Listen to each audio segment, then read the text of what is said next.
Welcome to Running in the 70s, where we interview, meet, and get to know athletes of all kind who were running in the 70s. I'm your host, Matthew Kleinowski.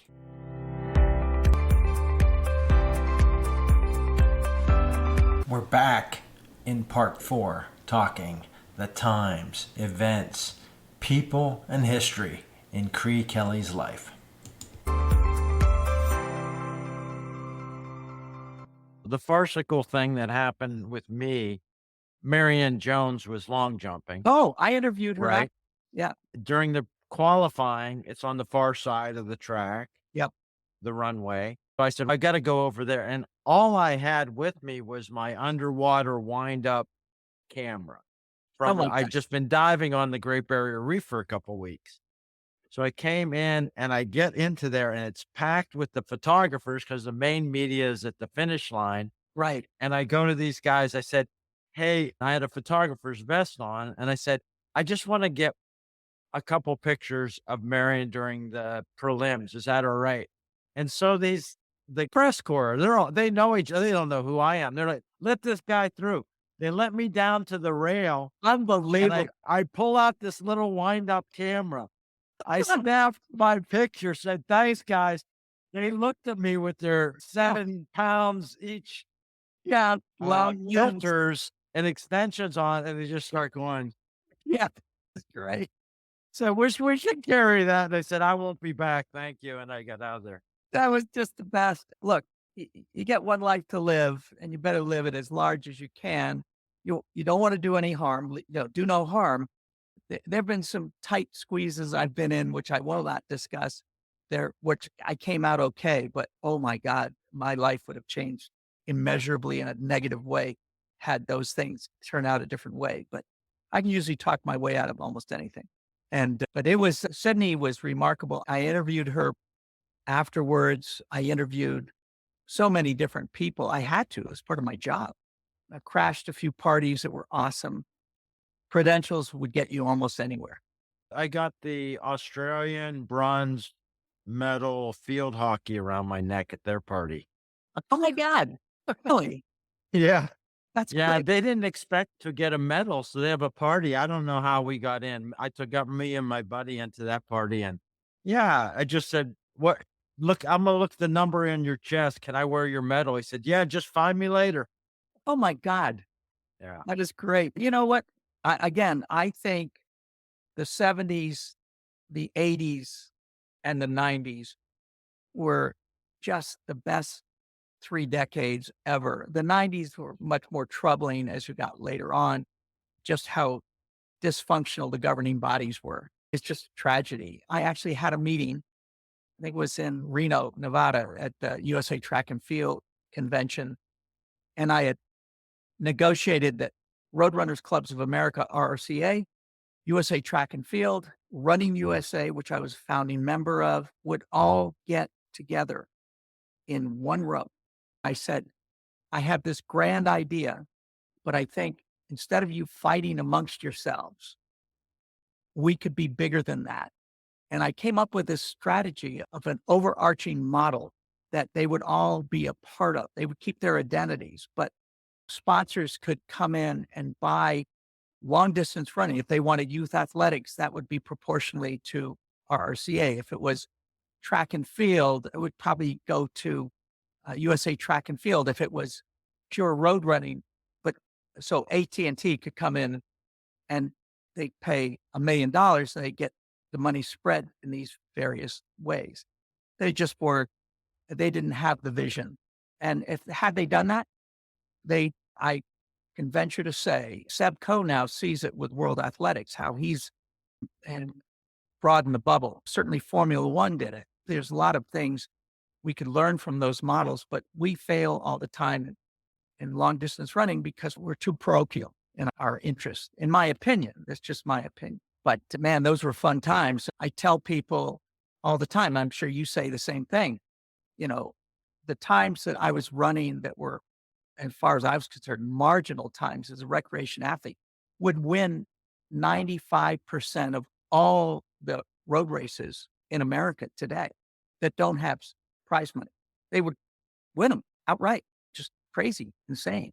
And it just stuns me that, but on the other side of the coin, in the early 80s, we brought women into the sport. That grew the bubble. We brought race walking and then walking into the sport. That grew the bubble. We brought charities into the sport. That grew the bubble.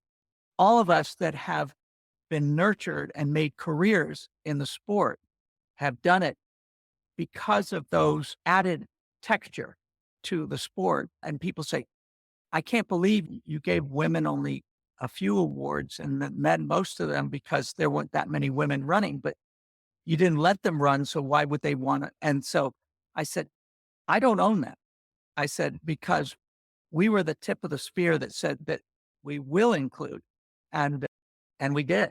Most of those major changes happened under our watch as younger leaders. And I'm forever grateful because we were able to do that. The downside is there's not the interest in the tip of the spear anymore, at least in our country.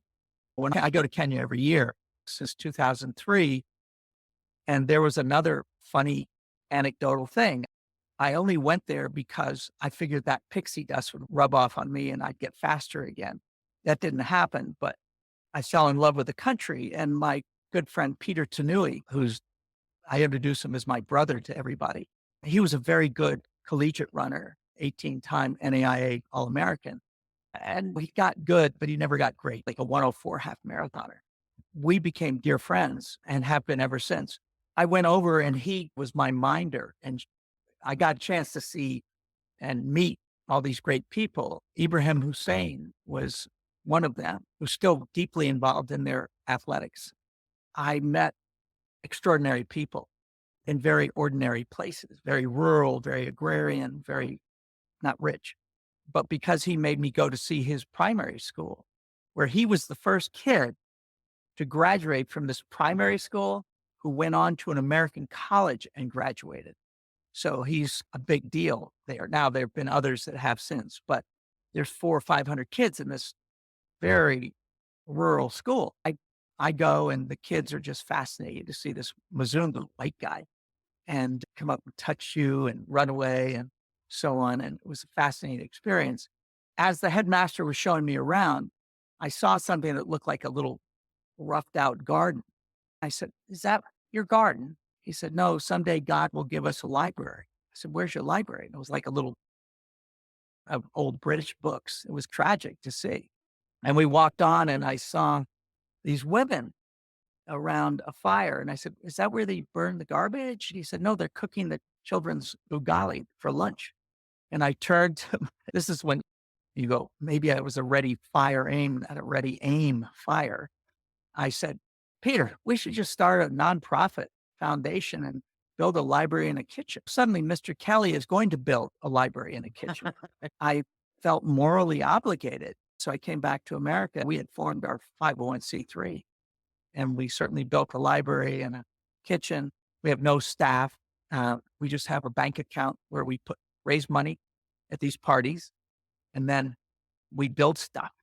And we've been doing it for 20 years. And it's wonderful. And that's why I'm going back there. That's why we're going to go back there and get married, because it's the village. I know everybody. The person that insisted that we had to get married there in June of 2021, I went back and there's Paris Chepticher and her husband, Davis Nagano, and go to the same little church, this rural church that Peter and his family go to, that I go to whenever I'm there. And we became friends because he and Peter, her husband and Peter, are very good friends. So they insisted I come to lunch. And when she set the world record, we had to be guests at this big party at their place when she came home. And it was almost embarrassing. They want you to speak. My God, what am I doing speaking here? They have the governor speaking and the village chief and everybody else, not me, but I had to speak. And then later I was going to lunch with them after church in June of 21. No, 2. So Paris and Davis say, you're going to get married. You're going to get married here. I said, no, I can't. No, you must get married here. And we're going to be in charge of your wedding kind of thing. I came back and told Renee, because she wasn't with me, how about we get married in Kenya? It won't cost us anything other than the trip that we always go on. And she said, sure. Hereby you're invited. You have to pay your own way, take care of your own expenses, but you're invited. And how did I know that Paris was going to win? That may have been, I don't know if it must have been June 2021. And maybe that's when it was. Anyway, Paris went on to win the Olympics, New York, and then Boston. That's the biggest trifecta I've ever seen. And she's going to be running New York. I hope she does well. But anyway, the point is, I meet these people in a human experience, not in a running experience. I've never been at a race with Paris, but I've been to her house 8 times as their guest. So it's just circumstance and it's wonderful. When I went there in 2010, maybe, there's what they call a Discovery Half Marathon. And the Discovery Half Marathon is in Eldoret, not far from Capsabet, where we are. All these runners come to be discovered. The slowest time is probably 105. This is at altitude. So I'm just a spectator. Here comes this entourage of Mercedes and things, and all these officials are getting out. And there's Paul, great marathoner. Anyway, they're all coming up. So he says hi to me, but I'm on the side of the fence and he's over there. And then this guy walks up and it's Ibrahim Hussein, but he's big. I didn't recognize it. You don't recognize me, Creigh. Everybody stops. When he stops, I mean, he's in charge of athletics. And I said, Ibrahim? And he goes, yeah. He said, you must come into the VIP area. I said, I'm back here and I'm with Peter. He can come too. So we walk over and they won't let Peter in. And I said, I'm not going in, but I'm Ibrahim's guest. And Ibrahim says, let him through at the bat. So we go in and we sit down and there's Rono. Henry Rono's this iconic guy. And I'm a guest. The race hadn't started yet. And Ibrahim says, I want to introduce you to all these people. And the head of athletics, all of athletics is there for Kenya. Ibrahim's there, others are there, and Henry Rono, a guest of honor. Henry and I had met under less than perfect conditions. I was an agent. I still had my running store in the early 80s. Henry had been a guest of somebody and came to the store. And he had not been behaving well in his life. Let me just put it that way. And he said, I want you to be my agent. And I knew what he had been doing with his life. And I said, I respectfully decline, but I am in great admiration of you. And we remained friends, albeit I turned him down. Here we are many years later. And Ibrahim switches into Swahili to tell everybody, not Kalenjin, although that was his tribal language, and tells everybody the story. Now they're all looking at me.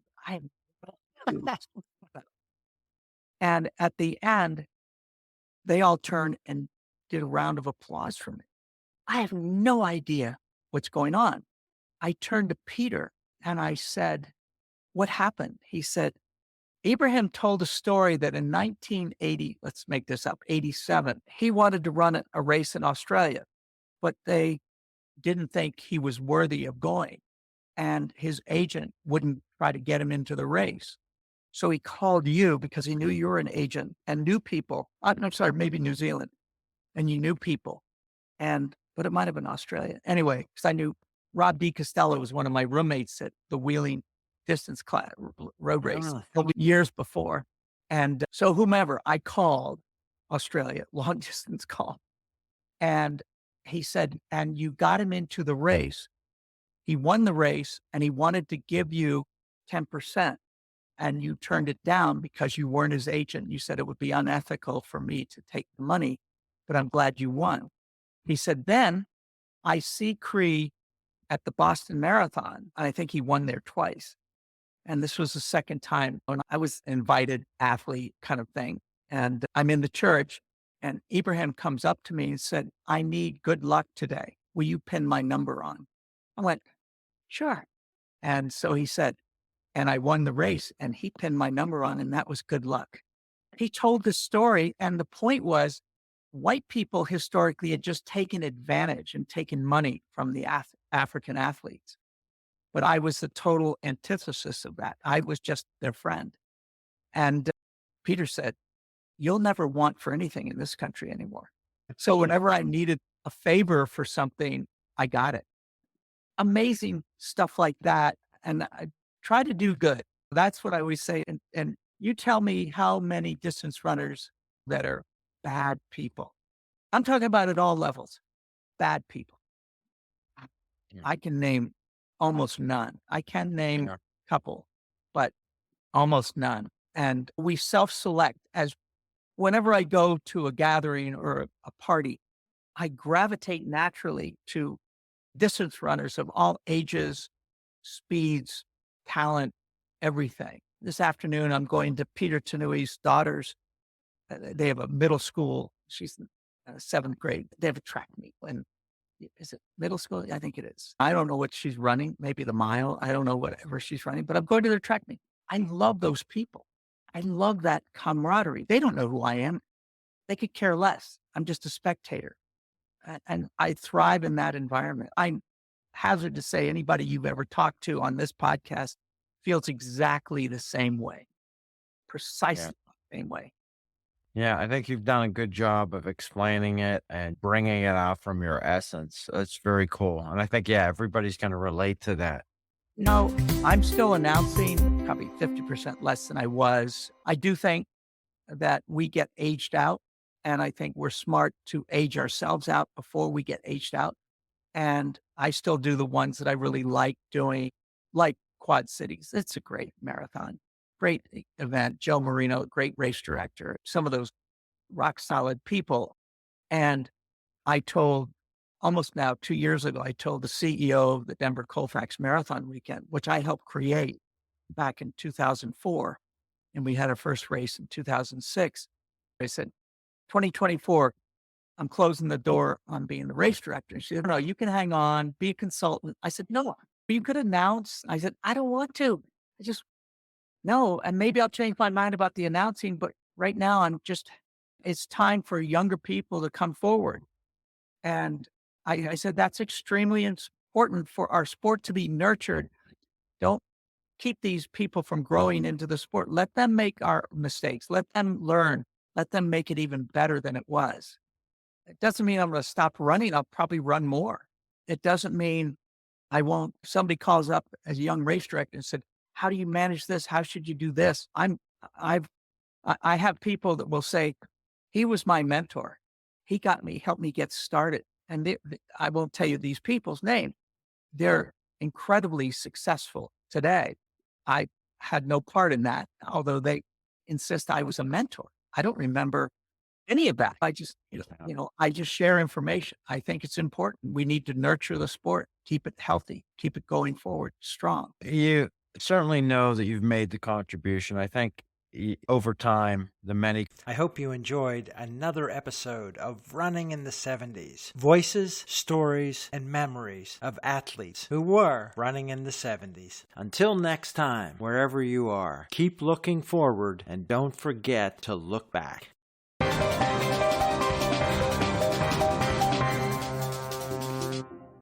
I want to ask you about a couple other people to Sure. see your commentary on. And we'll cut this if it doesn't work out right. Sam Bear getting 5-year suspension. Do you know that story? I don't know why he got suspended. I can't remember why. Probably because of the professional circuit. He was on the professional circuit. Then after he ran maybe Charleston. Oh yeah, 500 bucks. Yeah. Got published in the Pittsburgh newspaper, and the AAU Oh yeah. made a case out of him. Yeah, I didn't know Sam personally. Of course, I have incredible respect for him, but I knew how it all worked because before we created the TAC Trust, thanks to Steve Bosley, and Shorter had something to do with it, but it was mostly Steve Bosley, president of the Bank of Boulder, and Alvin Chris from, at that time, the Athletics Congress. Those two with some help from others, including Frank, but they crafted that so that if an athlete made money, appearance money or prize money, it was pushed through the tax trust and then they could draw on it for living expenses. Man, that's how Uda Pipping bought her house after I helped with all of my athletes. But before that, I was doing under the table money, appearance fees. The great thing about having an agency, BKB Limited, a company, the money was paid to us. And then we wrote the checks to the athletes. So if they say, did they pay you when you ran Bloom State? No, I just ran. It was great because I paid them. It was all smoke and mirrors. And I thought it was incredibly wrong. People are all upset about what is it, image and likeness and so on for Yeah. American NIL, sport. yeah. Yeah, NIL. I think it's absolutely right. And I think we were in the same position in the early 80s when all this went down. Sam Baer, unfortunately, but you can go back way back to Jim Thorpe. What a criminal conspiracy that was against him. As I was building my running store, I was paying athletes under the table to run my races. It wasn't a lot, but $250 here, $500 there. They loved every minute of it. We figured it out how to have our athletes make a living. And I can remember John Sinclair never made an Olympic team, but he did everything else. And I remember telling him, I said, don't spend this money. Real estate, buy land, the great song, Buy Dirt. But I said, you don't know how long your career is going to last. Now, it lasted a long time. But I said, you don't need to be extravagant, but you want to have a life after running. And he has. His wife, Kim Jones, who is one of the best American marathoners of all time, running in the mid-20s back 35 years ago, 40 years ago.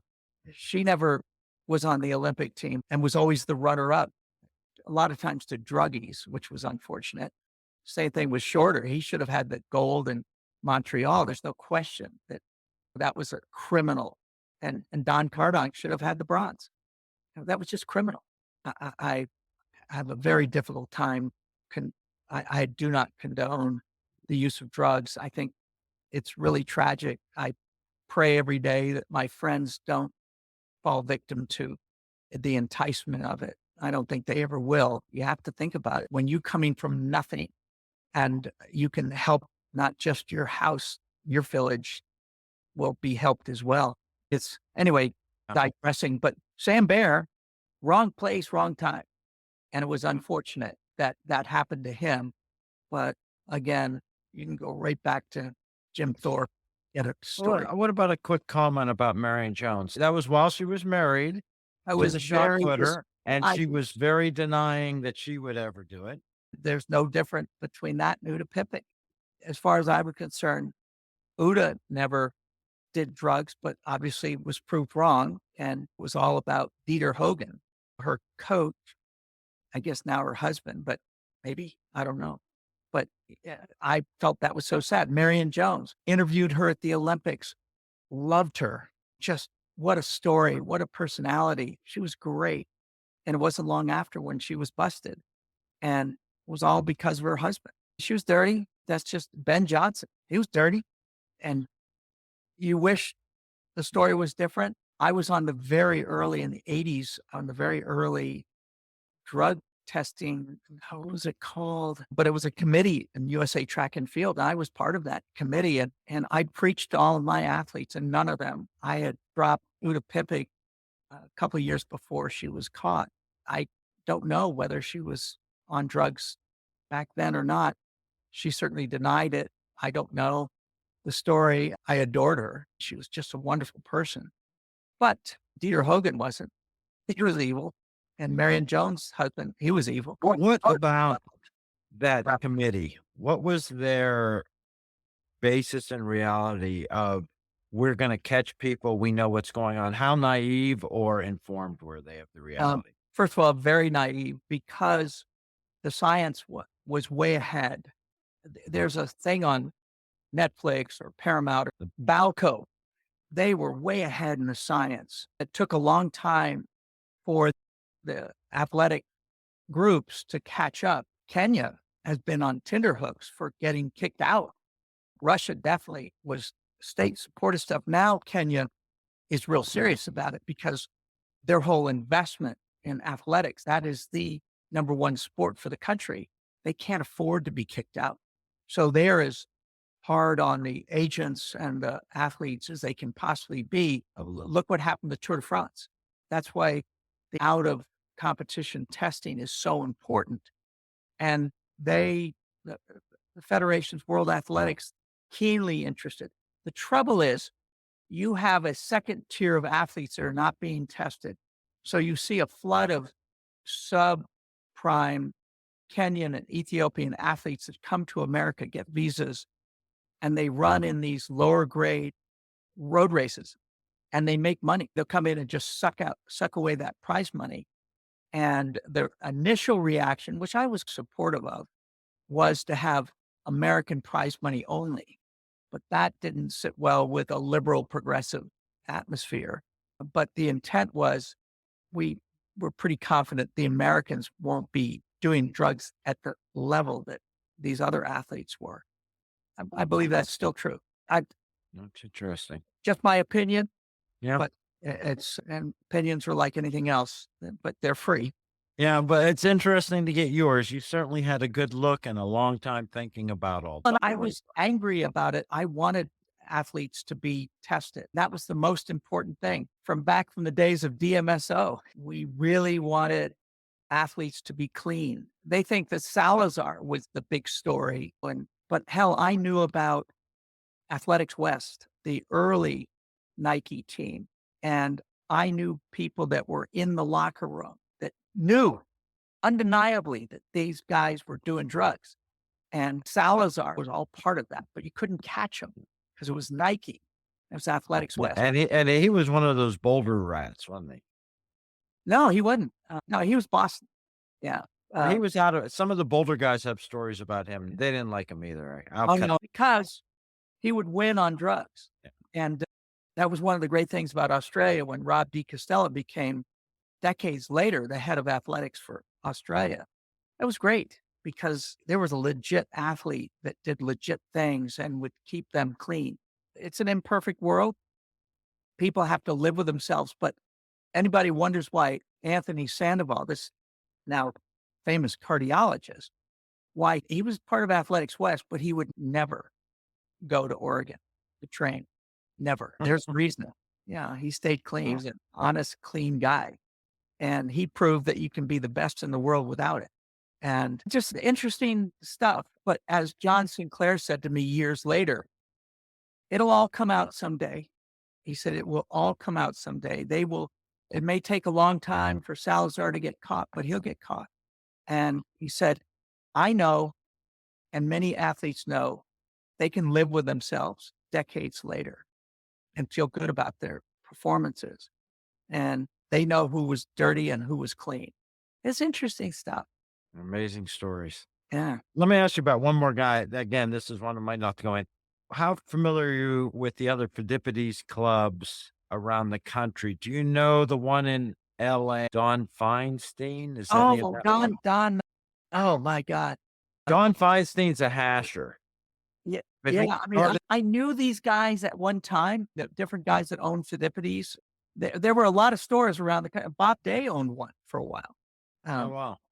And it's not like today where you just email, FaceTime. Yeah.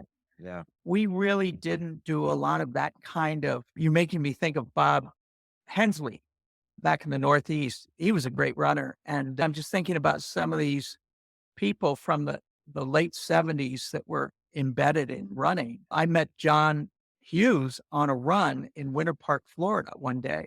It was like, I'd just gotten back. I don't know where I'd been, but it was in the 70s. My wife at the time, her father was a retired Navy captain living in Winter Park, Florida. And I was out on a run and here come these guys running. And I said, can I join you guys? And they said, sure. And that's how I met him. And then later on, I saw him at an athletic Congress thing and we just became fast friends for years. And he's the one that brought me into the Walt Disney World Marathon in the 90s, he and I were trying to get a world championship half marathon to be on at Disney World, and they wouldn't go for it. But he kept persisting to see if they could put on a marathon. And eventually he got them to approve it. And I said, well, I want to be your announcer. And they wouldn't bring me in because they said, this is a flash in the pan. This marathon will never last.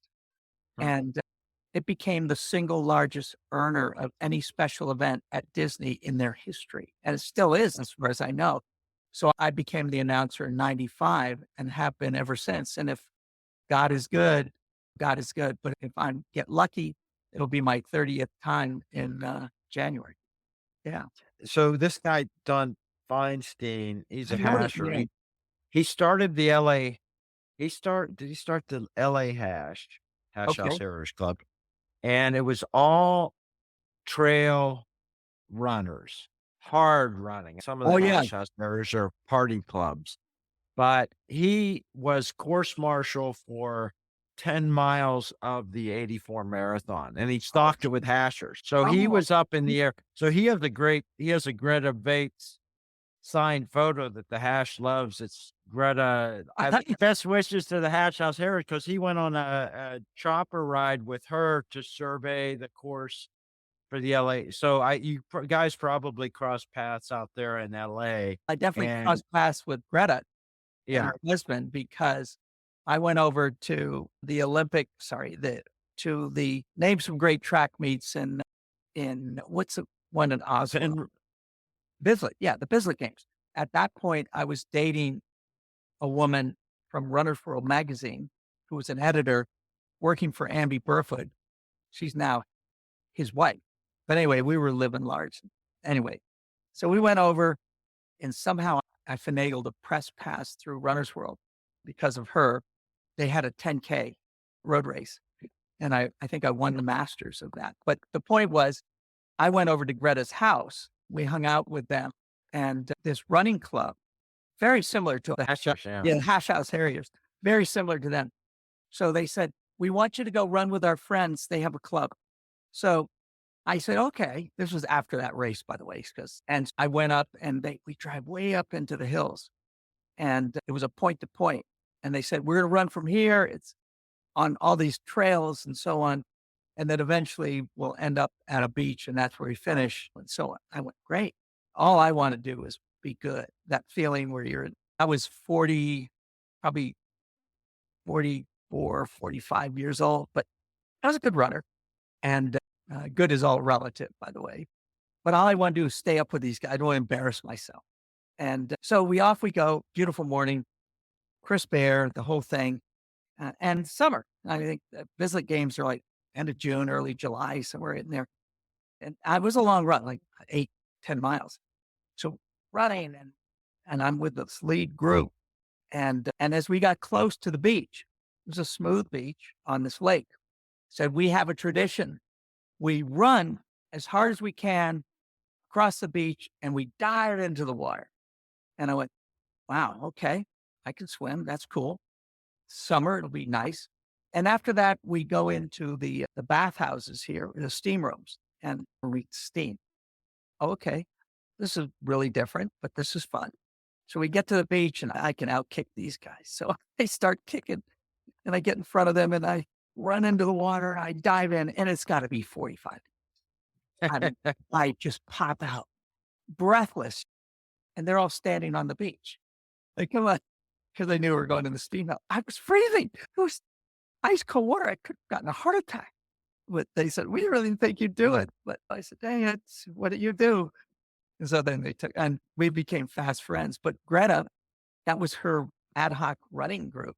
And I have a picture of her earlier in our careers at New York. I was determined. It was like 82, 83, somewhere in there. And she was running the race, but I was running the race. And I was coming off the bridge around 16 miles and the crowd erupts. And at that point, I was planning to run definitely under 230, but I had these shoes specially made. I was running for Brooks, the outer soles changed to make them even lighter. It was a disaster. The shoes were falling apart. My feet were bleeding. I was in the top 50 or so for the first 15 miles. But at about mile 16, I'm starting to really hurt. Still running a good pace. And the crowd, I said, wow, I must look pretty good. And off my right shoulder, here comes Greta Weitz passing, setting the world record, by the way, that day. But she's passing me, and I instantly went from elation to I have that became the centerfold picture, by the way, of the New York Roadrunners magazine with all the results. All my friends were calling me a month or so later, saw your picture with Greta. I went, what? Was damned with faint praise, but I have that picture framed. And I said, Greta, I need to have you sign that. And she said, I will, or you can mail it to me and I'll sign it. I said, I'll just wait till you're in Colorado or we'll be at another race. And we never did it. So yeah, what a wonderful person. And her husband's a wonderful guy. And what a wonderful experience for me. That was just incredible. These things that you get to experience in running. And these things still exist. You just have to take advantage of them. You don't have Yeah. to be a world-class athlete to do it. No, that's magic moments. It's been great talking to you, Creigh. I think we could do this for more hours Yeah. Yeah. if If we you ever do come to connect and Colorado, let me know. I'll take you out to dinner. sure. Stay at the Yeah, house. great.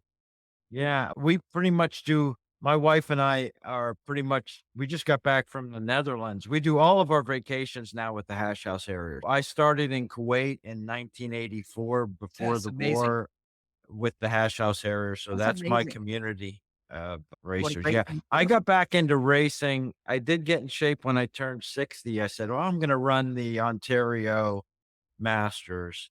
Yeah. And I said, I want to get on the podium, so I'll run the steeplechase. I won the 800. No one, there are few and far between people willing to jump barriers. So I ran the steeplechase. Moved to, What's the last race you ran? that was it. 2019.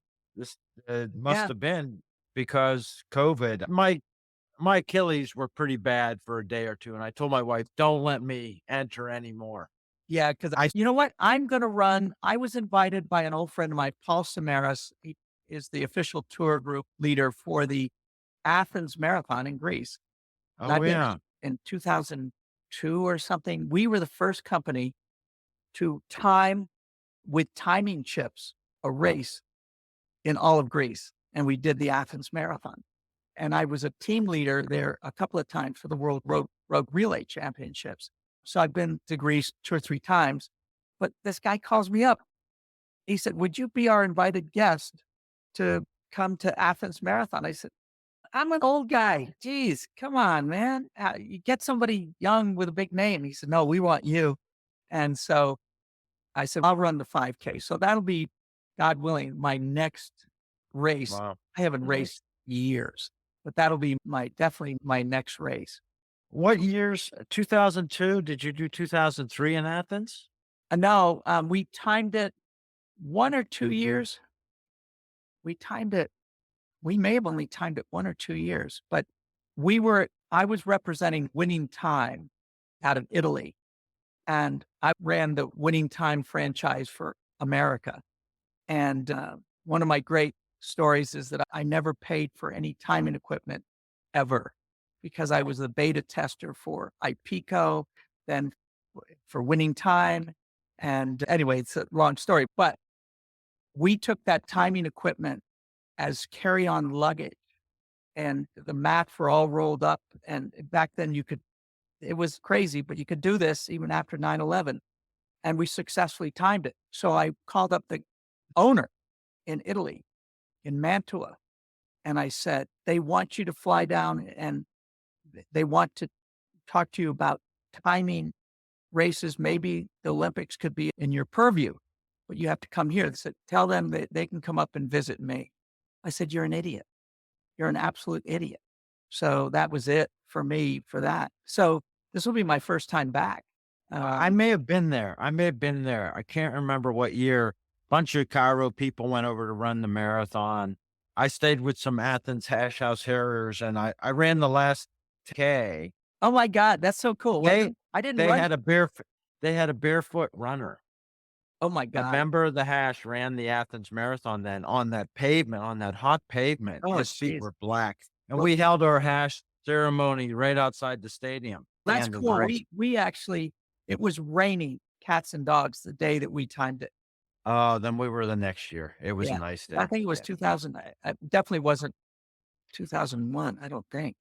But yeah, I mean, so I'm looking forward to that in November. Yeah, sure. But yeah, All right. anyway, this has been a blast, Matthew. I just yeah, you're like a legion of people that I know that the moment we sit down, I remember with Shorter and a guy named Dave Hunter, who helped create the Akron Marathon years ago. I used to be there. I helped them create it. And then I was their announcer for years and years. And Dave Hunter would always celebrate one person as an ambassador. And Frank was there one year and he would stay at Frank's house.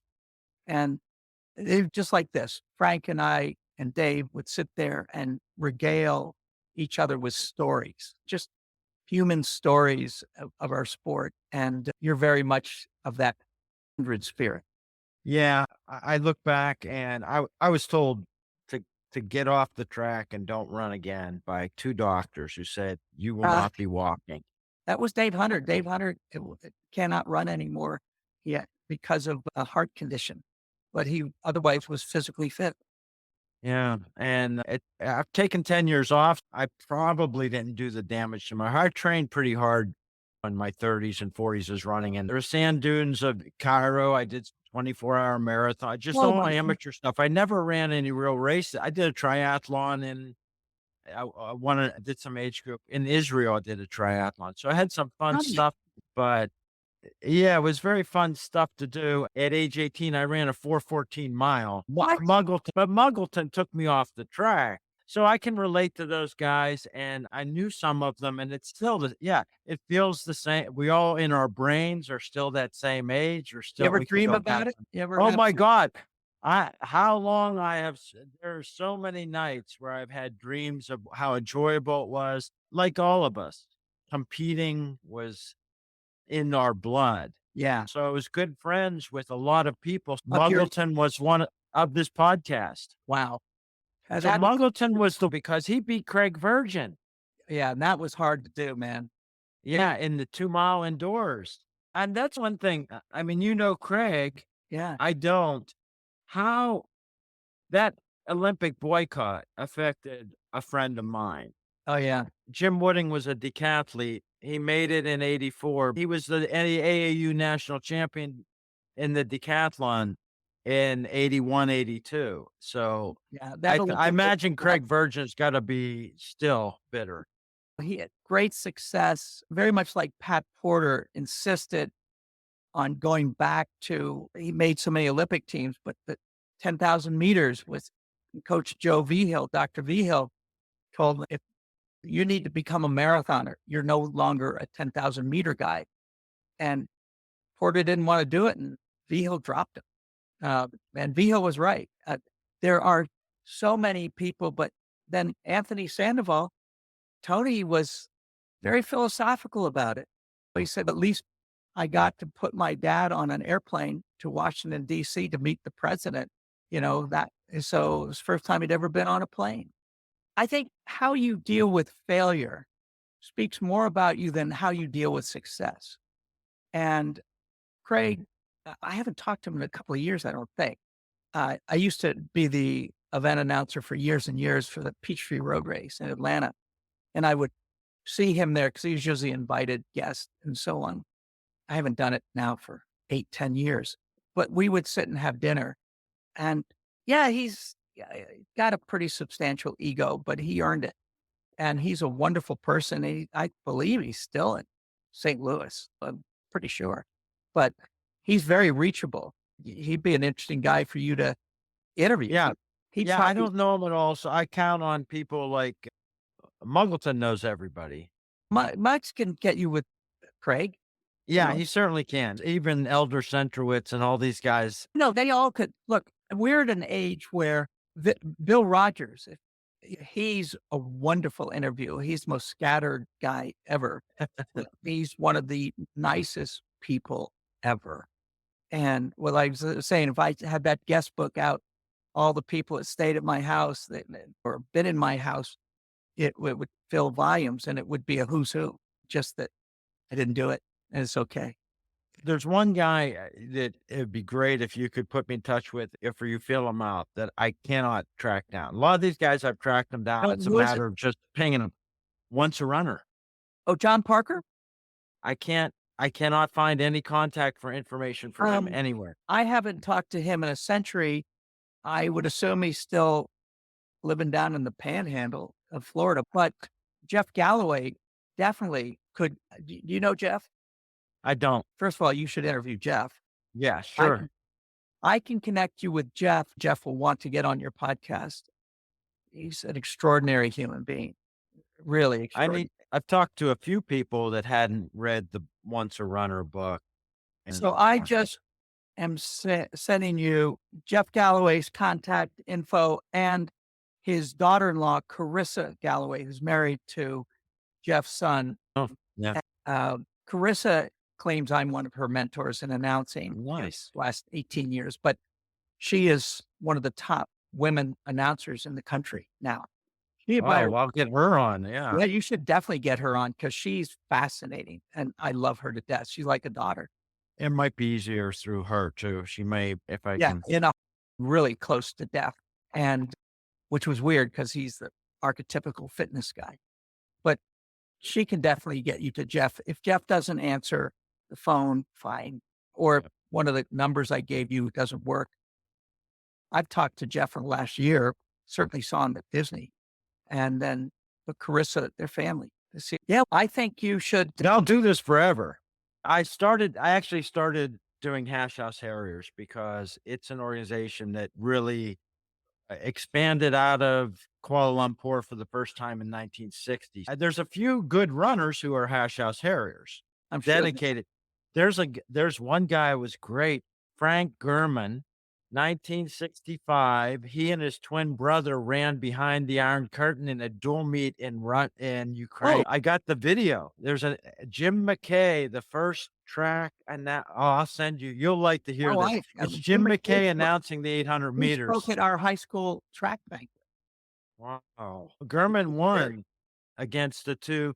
But the funny story about that he tells is when he got there, they told him, "Oh, the bus isn't ready." They made him sit at the airport for 2 hours. Then they drove him around in circles. Then they said the elevator's done. They had to walk up. He said the Russian government just abused them. He said the runners were fine.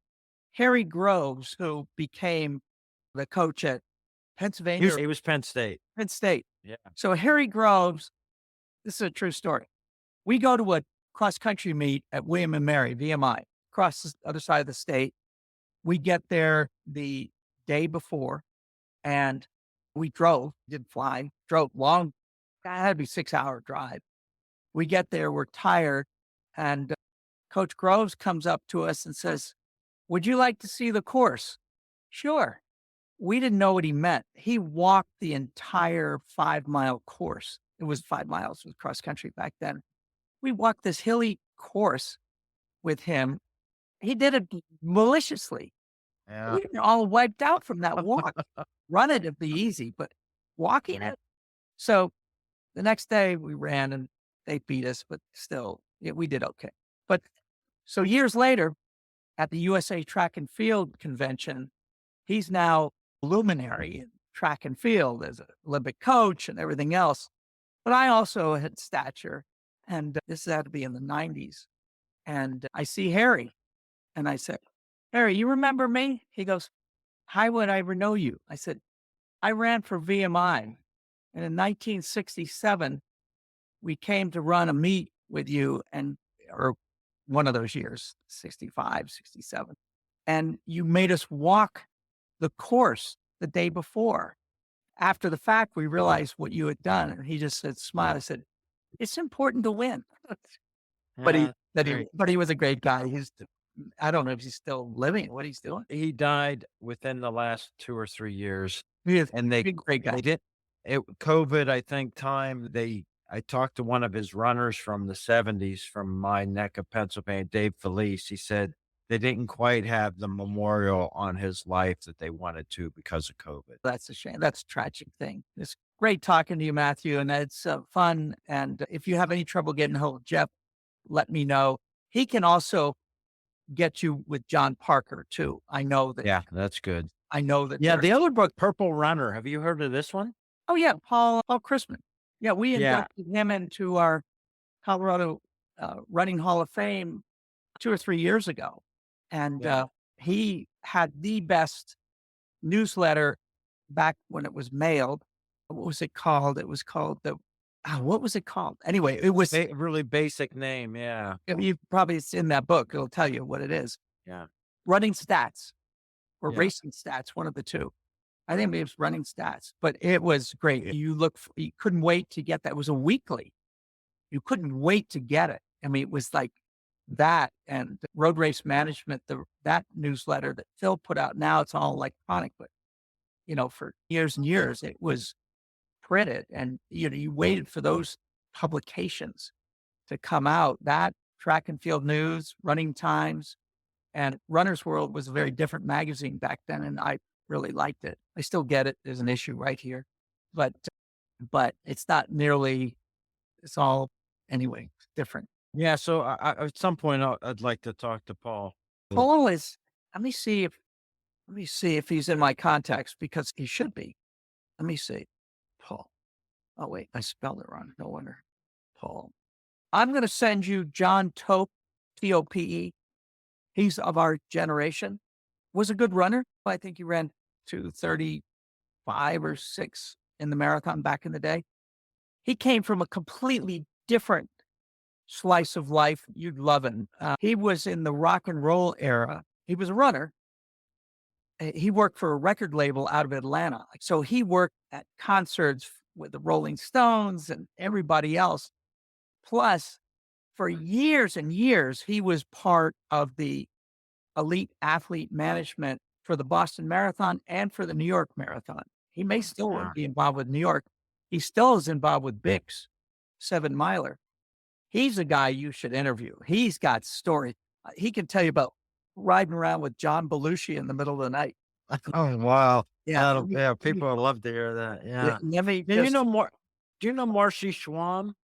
Does that name ring a bell? mm, She was a ultra runner, but she said she was like with Fred LeBeau the day before. So I just didn't. I'm sending you John Tope. He would Okay, be so much fun to nice. interview because he I knows everything. Yeah. There's a couple other names. I'm just curious. There's hashers that I know that are bit. Bill Scholl, does that name right? Yeah, that sounds familiar. He's a longtime hasher. He held the Philly marathon record till about 3-4 years ago. Wow. Long record. He Yeah. went to Malone and they won the NAIA national championship as a team around 72. Oh, wow. Another guy They're that's really a great, interesting guy is Mark Kerr, who set the world record in the half marathon at Philly a long time ago, early 80s, I think, maybe mid 80s. But now the guys are all running 58 minutes. But Yeah. back then, he was running 1 hour. He's just an extraordinary athlete. Anyway, I sent you John Tope's contact information. John Tope can put you in touch with Paul Chrisman because he's my guy that runs the selection committee every year for the Colorado Running Hall of Fame. But in his own right, he wasn't a world-class runner, but he did amazing things. Knew that whole record world back then was just the sex, drugs, and rock and roll. He can tell you stories. And he Great. drank, he never smoked. He's that guy. All those guys. I just keep liking to ask you just one more. There's a hasher who runs a timing company now, but he was a race director for the bridge run in Charleston. Oh, yeah. His name's Chuck Magera. I know the name for sure. Yeah, he's just big into hasher, but he's now running a timing company, and he times stuff all over the country now. He has a little company, but he was a 408 miler at Miami of Ohio in the 70s. He looks like Ron Jeremy, the porn star, and his belly's out to here. But they're just same stuff. I interviewed him. He'll love hearing your story, and because you've been in it from every angle that there is on the sport. You really, As far as I know, I don't know that I left any stones unturned. But I'm still learning. Yeah. And being a race director and learning about safety and security and writing emergency action plans, if you'd asked me 20 years ago if I'd ever be doing anything remotely like that, I would have said, "Are you insane?" Maybe 23 years ago. Would I ever do anything like that? That would be ridiculous. Why would I? Have you ever talked to Dave McGilvery? No. He's the race director for Boston for 3 decades. Yeah. Oh, right. Yeah. He's another guy that if you get him. I think, yeah, the one guy that I went to college with who couldn't even I went to little college, Indiana University of Pennsylvania, and this guy couldn't even make the C team. He ran Boston under 3 hours in 5 decades. Holy mackerel.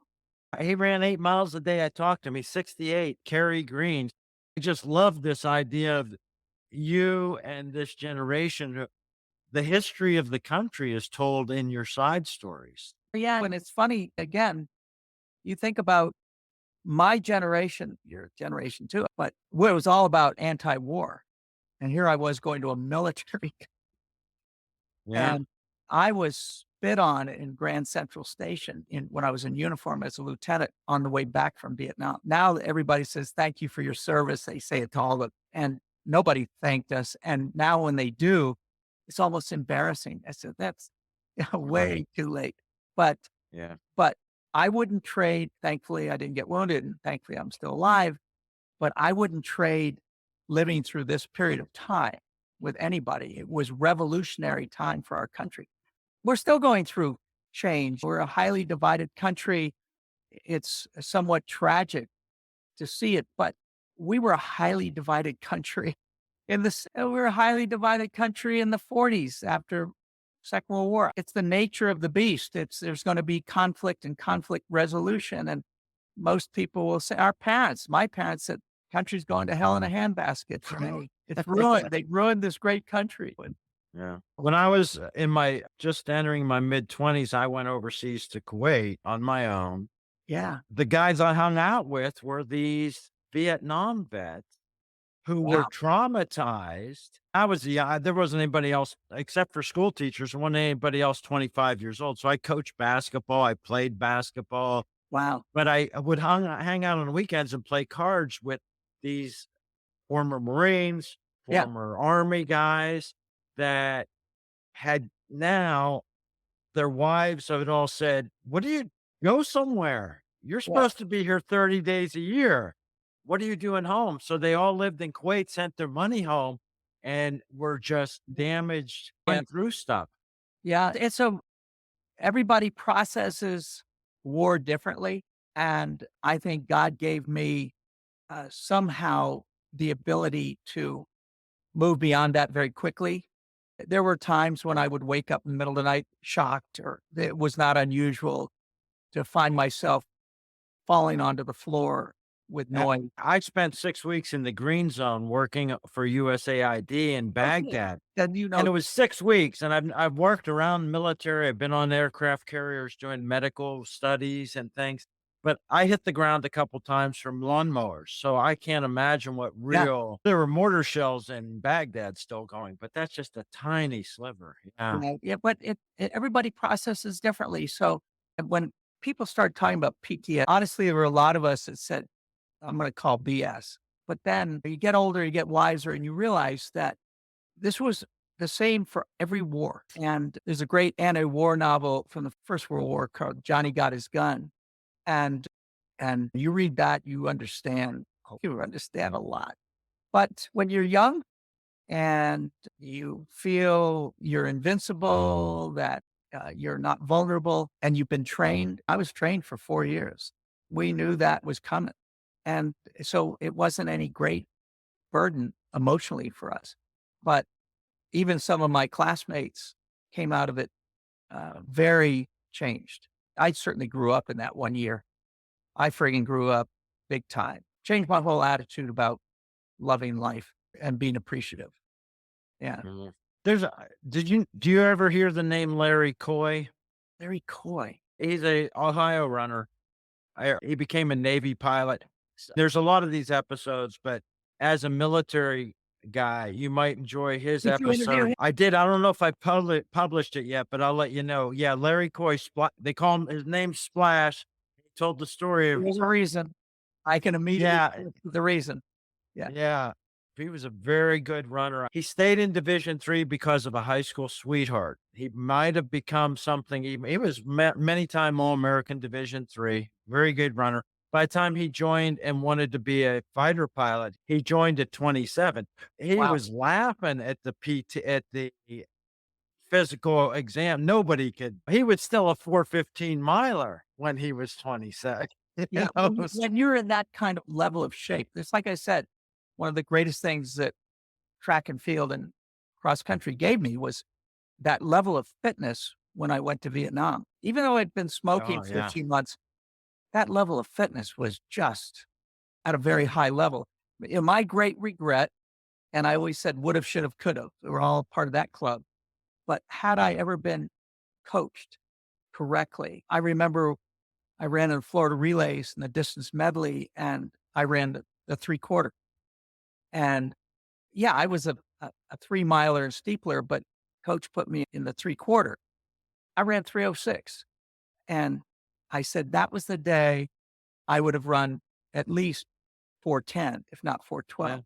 But I Yeah. never ran faster than 4:21 in my whole career because Yeah. I didn't train for the mile. I trained, I don't know what kind of training I was doing. All that stuff was an exciting time. We had no idea what was going on. That's Yeah, so it was cool. different. Oh, that's cool. You know what? No regrets. My 3 children are incredibly successful. I mean, beyond, to the point where I said, "I really want you to come to the house because I need you to." My daughter works for Ford, as I said, and she's up in lives in Grosse Pointe, and my son runs a big company in Chicago, and my daughter's vice president of a big company out of Chicago and lives here. And I said, "I want you to come by the house next time and pick out the things that you want because I plan to sell the house next summer." And they said, "Dad, I think we're good." Yes. We'll do the old silver just for old time's sake, but yeah, I think we're good. That's great. You've got a great future with your wedding in Kenya. I'm sure it's going to be fantastic. It's Hey, going to I'm be telling you, great. Matthew, you and your wife, you're welcome to come over. Yeah, great stuff. But anyway, you're most welcome. That's great. Thanks for all your time. Talk to you Great to later, meet you Creigh. too, by the way. Great to meet you. All right. All right, Thank buddy. you very much. Later. Bye.